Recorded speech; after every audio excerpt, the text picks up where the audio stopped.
Last week, I had the chance to speak to a senior executive about the state of OKRs in their company. While OKRs are being used, I got the distinct impression that they aren't really enjoying the value they provide. I gave them the same advice that I give to anyone considering OKRs for their organization. My name is Jeremy, and this is Scaling Focus, your guide to propelling your organization to one that predictably achieves its most important outcomes.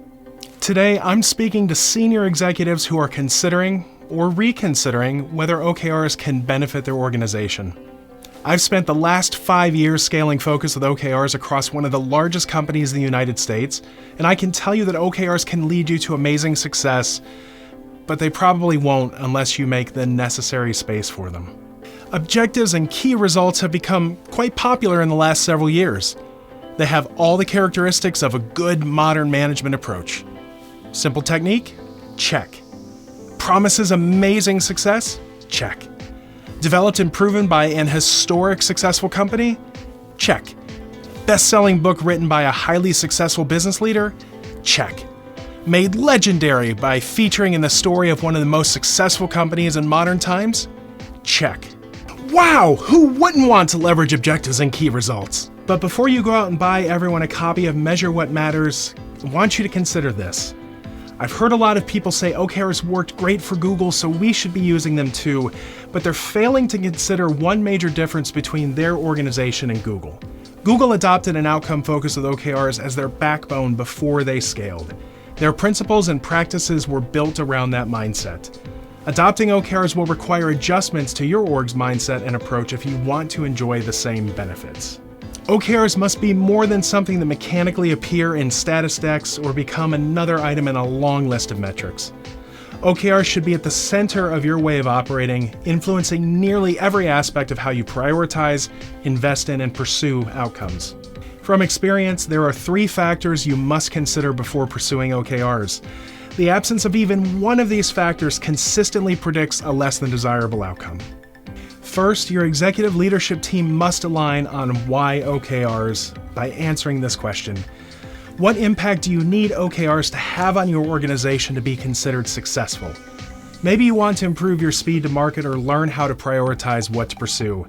Maybe you want to increase predictability and therefore your confidence that you will achieve the outcomes needed to realize your strategy.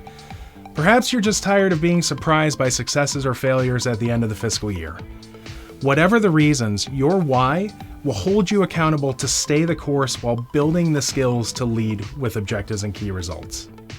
Second, your entire org must understand what's in it for them. Your why must be compelling, universally understood, and consistently reinforced from the top by every member of your aligned executive team. To be the best why possible and to further drive buy-in, you must encourage discussion and be open to feedback about your why. If your organization is not bought into the reasons behind adopting OKRs, people will opt out, maliciously comply, or at worst, actively work to sabotage your efforts. Investing in buy-in will reduce friction as people come into contact with new mindsets and behaviors, which will be a pretty disruptive experience for them. Third, your executive leadership team must be actively and visibly involved in driving adoption by creating an environment where there is time, space, and the safety to learn and adjust to a new way of operating. Pursuing OKRs is an exercise in learning and growth. Your people will be experiencing new mindsets and new behaviors, some of which will be uncomfortable or counterintuitive at first.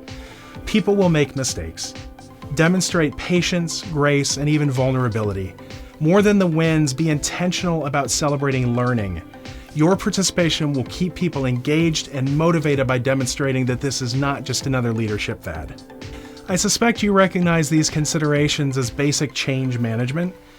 They're probably obvious and certainly nothing that hasn't been said before by a lot of people smarter than me. I'm reinforcing them because I find that people profess an understanding in their words that they often fail to demonstrate in their actions.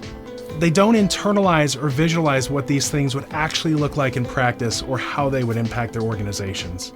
Becoming an outcome-driven organization with OKRs is a deceptively simple proposition, but pursuing this path will have an impact on just about everything, ultimately for the better.